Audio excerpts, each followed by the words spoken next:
وقال ربكم ادعوني استجب لكم ان الذين يستكبرون عن عبادتي سيدخلون جهنم داخرين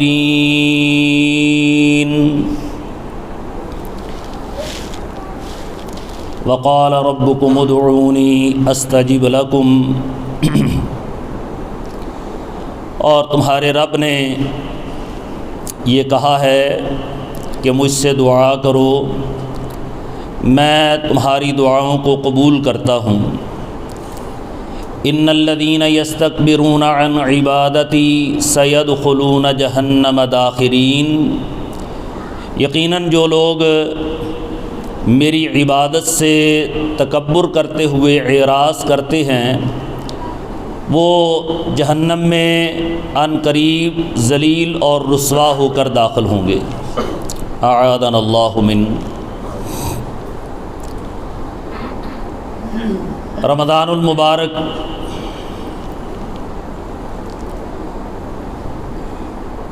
اپنی فیوض و برکات کے ساتھ اللہ کے فضل اور اس کی توفیق سے ہمارے اوپر بحالت ایمان سایہ فگن ہے، اور خوش قسمت خوش بخت وہ لوگ ہیں جو رمضان المبارک کی فیوض و برکات سے کما حقہ مستفید ہونے کی کوشش کر رہے ہیں۔ کوشش کرنا ہمارا فرض ہے۔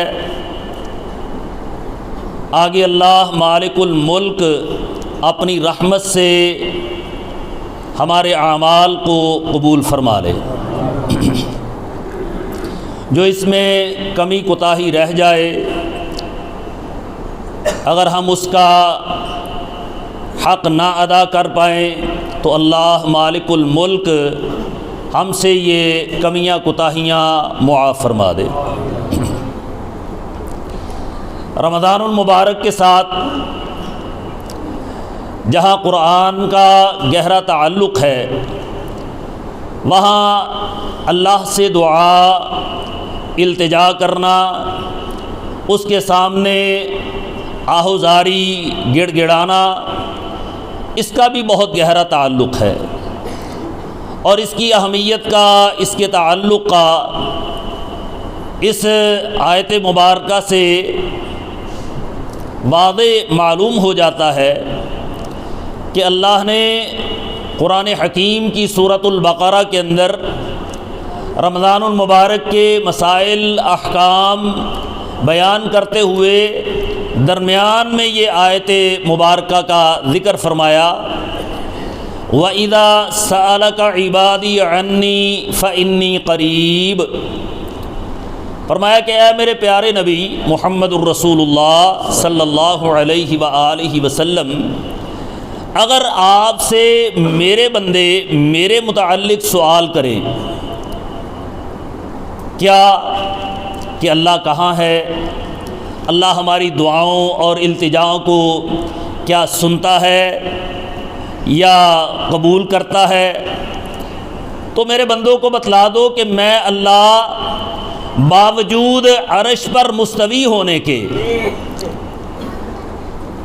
جو کہ انسان کی سوچ اور فکر کے مطابق عرش بہت عرفہ، بہت بلند، بہت اعلیٰ ہے، انسان سے بہت دور ہے، تو اللہ رب العالمین فرماتے ہیں کہ بے شک میرا عرش ساتوں آسمانوں پر ہے، انسان کی سوچ اور فکر کے مطابق بہت انسان سے دور ہے، لیکن اس کے باوجود فَإِنِّي قریب، میرے بندوں کو بتلا دو کہ میں بندے کے بہت قریب ہوں۔ کتنا قریب ہوں؟ فرمایا کہ اجیب دعوت الداعی اذا دعان، میں اپنے بندے کی پکار کو، اس کی دعا کو، اس کی التجا کو صرف سنتا نہیں ہوں، اجیب اجابہ یجیب اجابتاً قبول کرنا، اس کا جواب دینا۔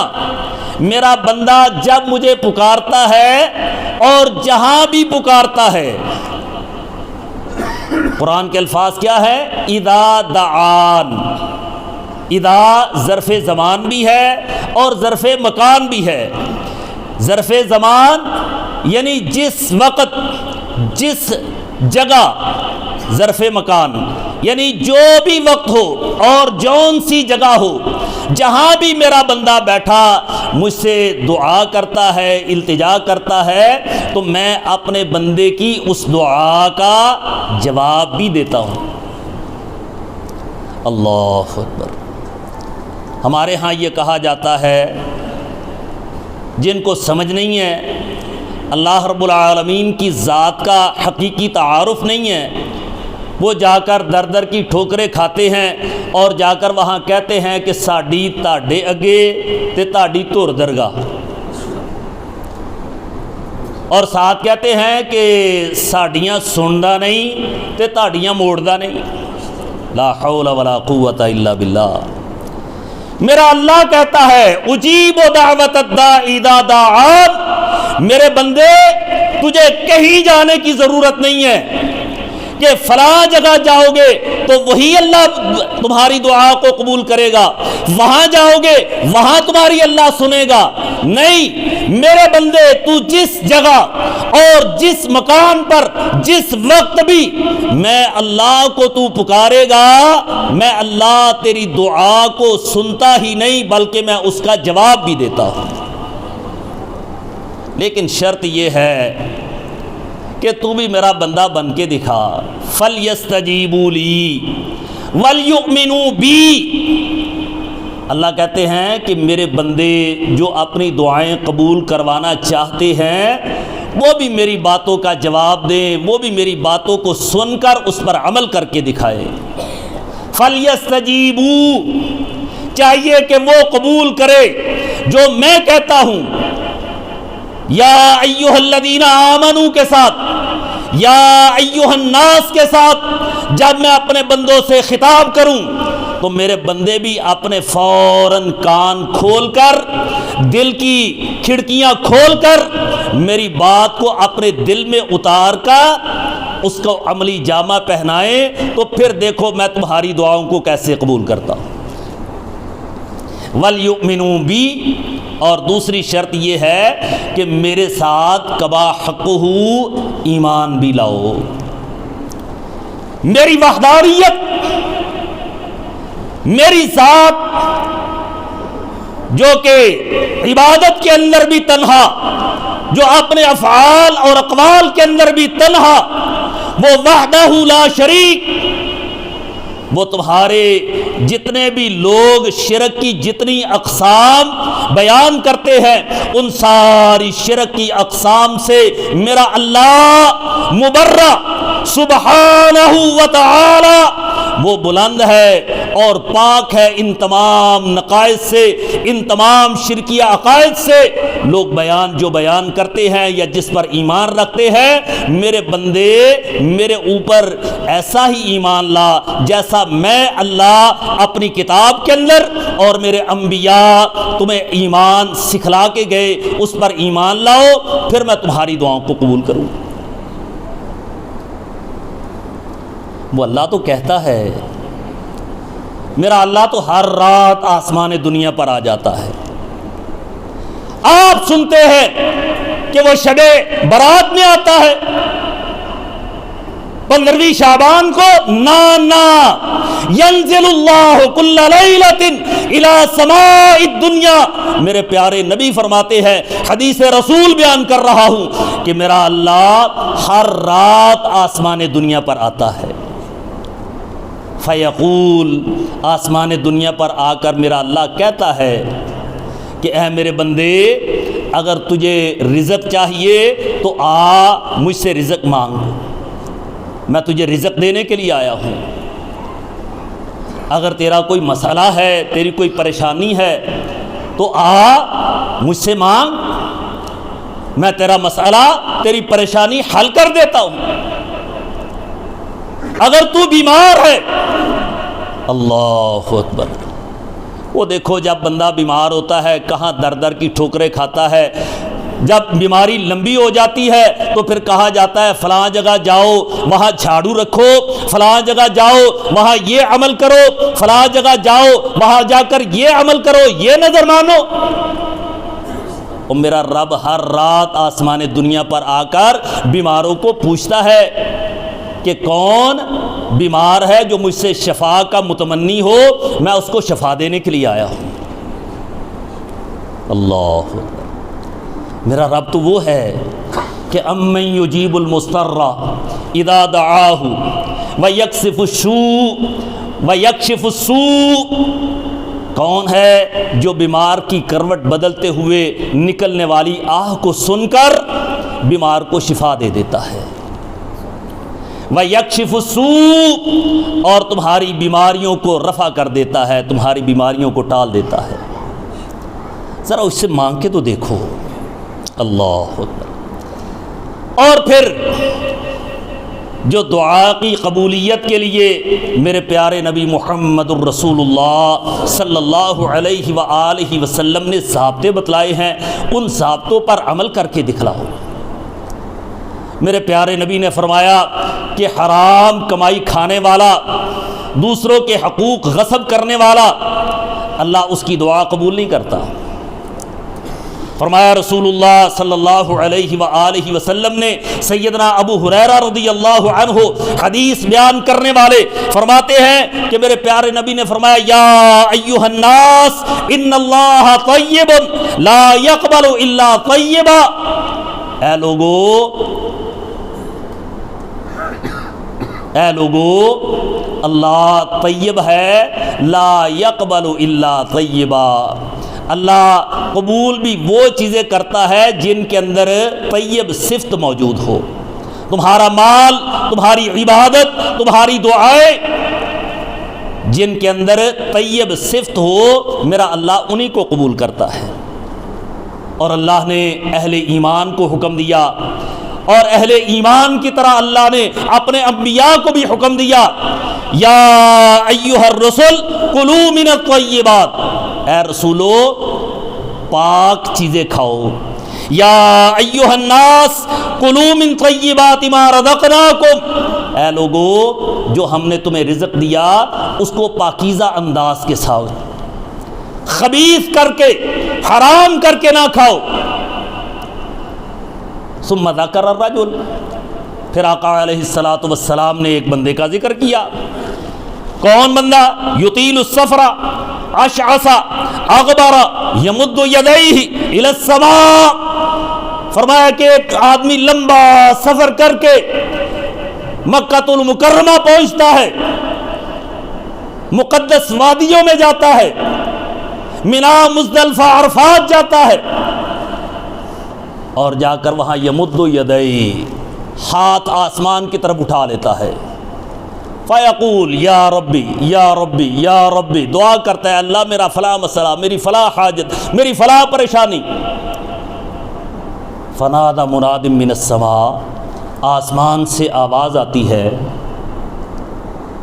ملبسک حرام مشربک حرام مطعمک حرام وغذی بحرام فأنا یستجاب لذلک، او بندے تیرا لباس حرام کا، تیرا کھانا حرام کا، تیرا پینا حرام کا، یہ تیرا 6 فٹ کا 5 فٹ کا جثہ ڈھانچہ، اس کو ساری غذا حرام سے دی گئی۔ فَأَنَّا يُسْتَجَابُ لِذَلِكَ، رب کہہ رہا ہے یہ حرام کھانے والا میں اس بندے کی دعا کیسے قبول کروں؟ مانا تو نے پیسے بڑے خرچ کیے، 2.5 4 5 لاکھ روپیہ خرچ کر کے سفر کر کے تم مکہ پہنچا، سفر کی صعوبتیں برداشت کی، سب کچھ ٹھیک، لیکن میں اللہ طیب ہوں، میں طیب کو قبول کرتا ہوں، تیرا یہ سارا حرام کا کھانا پینا لباس اور جو تو سفر کر کے سفر خرچ کے اوپر روپیہ پیسہ خرچ کر کے یہاں پہنچا یہ سب حرام کا، سو تیری دعا میں اللہ قبول نہیں کر سکتا۔ میرے پیارے نبی صلی اللہ علیہ وآلہ وسلم نے فرمایا من اشترى ثوبا بعشرة دراهم فيه درہم واحد حرام۔ پیارے نبی نے فرمایا کہ ایک آدمی 10 درہم کا ایک لباس خریدتا ہے، اپنا سوٹ خریدتا ہے 5,000 کا 10,000 کا، اور فرمایا اس کے اندر ایک درہم، ایک پیسہ، ایک روپیہ حرام کا شامل ہو گیا۔ میرے پیارے نبی فرماتے ہیں جب تک یہ لباس تیرے جسم کے اوپر رہے گا اللہ تیری کوئی عبادت ہی قبول نہیں کرتا ہے۔ تو دعا بھی تو عبادت ہے نا، الدعاء مخ العبادہ، دعا عبادت کا مغز ہے، دعا عبادت کی اصل ہے۔ اور یہ جو کہا جاتا ہے وہابی لوگ دعا کے منکر ہے، بھئی دعا تو ساری عبادت کے اندر دعا ہے۔ نماز شروع کی اللہ اکبر الحمدللہ رب العالمین سے لے کر السلام علیکم ورحمت اللہ، السلام علیکم ورحمت اللہ، یہ ساری نماز کے اندر کیا کیا ہے تو نے؟ دعا ہے۔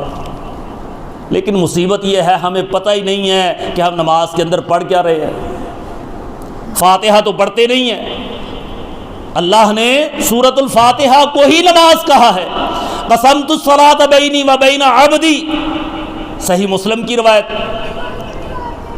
تو گویا کہ نماز کا اصل سورۃ الفاتحہ ہے، تو جب اصل کو نکال دے تو پیچھے کیا رہ جائے گا؟ ردی، بیکار۔ تو فاتحہ پڑھے نا تو پھر کہیں جی اہل حدیث لوگ نماز کے بعد دعا نہیں کرتے ہیں۔ اللہ اکبر، دعا کے منکر ہیں، درود کے منکر ہیں۔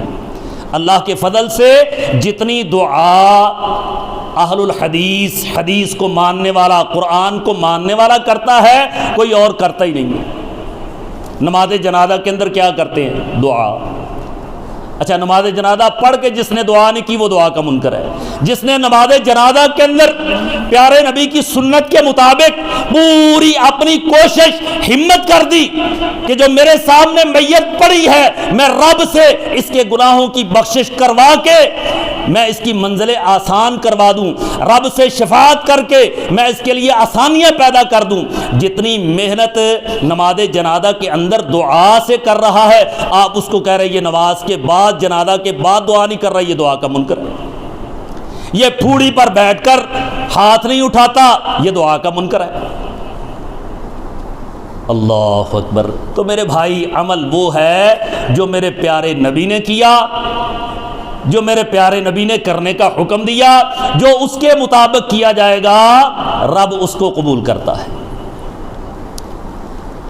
اب یہ حرام کھانے والا میرا اللہ کہتا ہے میں اس کی دعا کو قبول نہیں کرتا، چاہے کوئی بھی ہو۔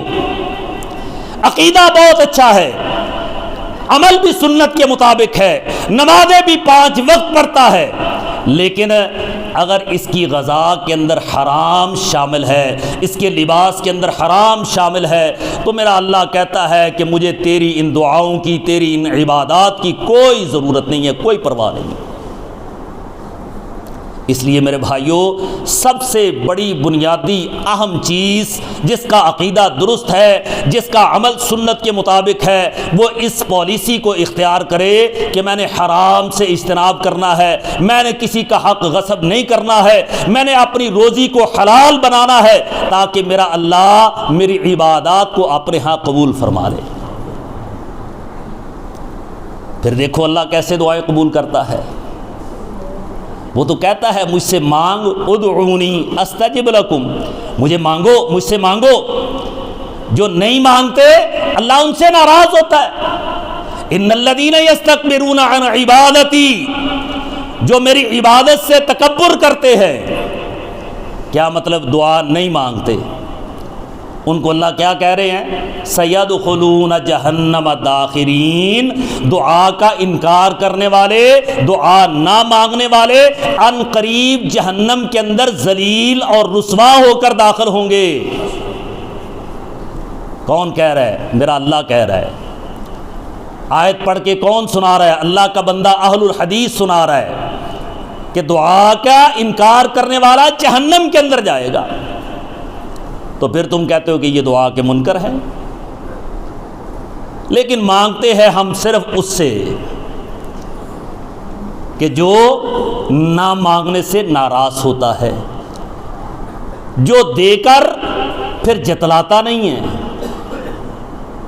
جو دے کر پھر پچھتاتا نہیں ہے، اور جو دیتا ہے پھر بے انتہا دیتا ہے، وہ گن گن کر نہیں دیتا ہے۔ ہم اس سے مانگتے ہیں، ہماری التجائیں، ہماری دعائیں اس اللہ مالک الملک کی درگاہ کے اندر، کسی اور درگاہ پر نہیں۔ اس لیے کہ جب کسی اور سے مانگا جائے، بیٹا آپ کا ہو حقیقی، وہ آپ کی موجودگی میں کسی اور سے مانگے تو بتائیں کہ باپ کی کیا حالت ہوگی؟ غصہ آئے گا نا بیٹے پر۔ اور میرے ہوتے ہوئے، میں تیرا باپ، میں نے تجھے جنم دیا، میری موجودگی میں تم غیر کے سامنے ہاتھ پھیلاؤ۔ ایک باپ کو غیرت آئے اور وہ بیٹے پر ناراض ہو، اس کی پنشمنٹ کرے، تو رب جس نے خالق ہے، جس نے تخلیق کیا ہے، اور وہ تمہیں ہر آن ہر لمحہ اپنی نعمتیں عطا بھی کر رہا ہے، تو اگر اس کی موجودگی میں اس سے غیر سے مانگو، اس کے بندوں سے مانگو، اس کی مخلوق سے مانگو، تو کیا میرا رب ناراض نہیں ہوگا؟ اللہ، یہ ہماری دعوت ہے میرے بھائیوں، اور ٹھوس دعوت ہے، کتاب اللہ کی دعوت ہے، میرے پیارے نبی محمد عربی صلی اللہ علیہ وآلہ وسلم کی دعوت ہے، جو بندوں کو بندوں کی بندگی سے نکال کر اللہ کی بندگی پر گامزن کرنے کے لیے آئے تھے۔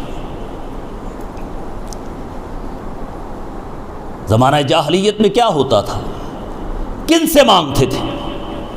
360 بتوں کے پجاری تھے، کڑے چھلے تعویذ دھاگوں کو شفا دینے والا، صحت دینے والا سمجھتے تھے۔ آقا نے سب کا قلا کما کر دیا، کوئی بت نہیں۔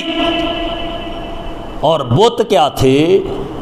وہ بھی بندوں کے بنائے ہوئے تھے، لات، منات، عزا، نائلہ، صاف، یہ سب کیا تھے؟ بندے تھے۔ ود، سوا، یغوث، یعوق، نصر، نوح علیہ السلام کی قوم کے اندر میرے پیارے نبی نے فرمایا کہ یہ 5 نوح علیہ السلام کی قوم کے اندر نیک صالح بندے تھے، جب فوت ہو گئے تو ان کے بت بنا لیے گئے۔ وہ بھی بندے ہی تھے۔ آج بھی بندوں کو ہی دفن کر کے من و مٹی ڈال کر پھر ان کے سامنے ہاتھ پھیلانا شروع کر دیتے ہو جی، وہ بھی زندہ ہیں، وہ بھی اللہ کی طرف پہنچنے کا ایک ذریعہ ہے، وسیلہ ہے۔ تو مشرکین مکہ کیا کہتے تھے؟ ما نعبدہم الا لیقربونا الی اللہ زلفا، کہ ہم ان 360 بتوں کی پوجا صرف اس لیے کرتے ہیں کہ یہ ہمیں اللہ کا قرب مہیا کرتے ہیں، ہم ان سے التجا کرتے ہیں، یہ ہماری التجا اللہ تک پہنچاتے ہیں۔ آج کا مشرک بھی یہی کہتا ہے، ساڈی تاڈے اگے تے تاڈی تور درگاہ۔ اور آقا علیہ الصلوۃ والسلام نے کیا دعوت دی؟ قولوا لا الہ الا اللہ۔ اس لا الہ الا اللہ کے اندر وہ ساری مشرکین مکہ کے عقائد کی نفی آ گئی، بندوں کی بندگی اور بتوں کی پوجا، کڑے چھلے تعویذ دھاگوں کے اوپر اعتماد، یقین۔ من علق تمیمۃ فقد اشرک، جس نے اپنے گلے کے اندر تمیمہ لٹکایا، تعویذ لٹکایا، دم کیا ہوا دھاگا لٹکایا، اس نے اللہ کے ساتھ شرک کیا۔ پاک کر دیا میرے نبی نے شرک سے پورے عرب کو۔ مکہ فتح ہوا، سیدنا علی بن ابی طالب، سیدنا خالد بن ولید رضی اللہ عنہ کو فوجی دستے دے کر روانہ کیا، فرمایا جاؤ عرب کی سرزمین کے اوپر جس بھی بچے اور جانور کے گلے کے اندر تعویذ، دھاگا، کڑا، چھلا، کوئی بھی چیز دیکھو اس کو کاٹ دو۔ اور آج کا مسلمان ہاتھوں میں کڑے، رنگ برنگے دھاگے، یہ فلاں مزار سے، یہ فلاں مزار سے، لال فلاں مزار سے، اور پیلا فلاں مزار سے، اور کیسری فلاں مزار کا، 3 4 دھاگے ایک بازو میں اور ایک بازو میں کڑا۔ اللہ کے نبی نے لعنت فرمائی ہے جس نے یہ عمل کیا، فرمایا وکل الیہ، یہ آدمی اسی کے سپرد ہے، اللہ اس کی بیماری کو کم نہیں بلکہ اس کی وجہ سے اور زیادہ کرے گا۔ اللہ مجھے اور آپ کو عمل کرنے کی توفیق عطا فرمائے، صحیح سالم سچا سچا اللہ عقیدہ نصیب فرمائے، اور اللہ اپنے ہی در کا ہمیشہ فقیر محتاج بنائے، اور اللہ اپنے سے مانگنے کی توفیق عطا فرما کے اللہ اپنے خزانوں سے ان گنت لا تعداد ہماری حاجتیں، ہماری خواہشات، ہماری آرزویں پوری فرمائے۔ اللہ بیماروں کو صحت کاملہ عاجلہ عطا فرمائے، پریشان حال لوگوں کی اللہ پریشانیاں دور فرمائے، بے اولادوں کو اللہ اپنی جناب سے نیک صالح اولاد عطا فرمائے۔ وآخر دعوانا ان الحمد للہ رب العالمین۔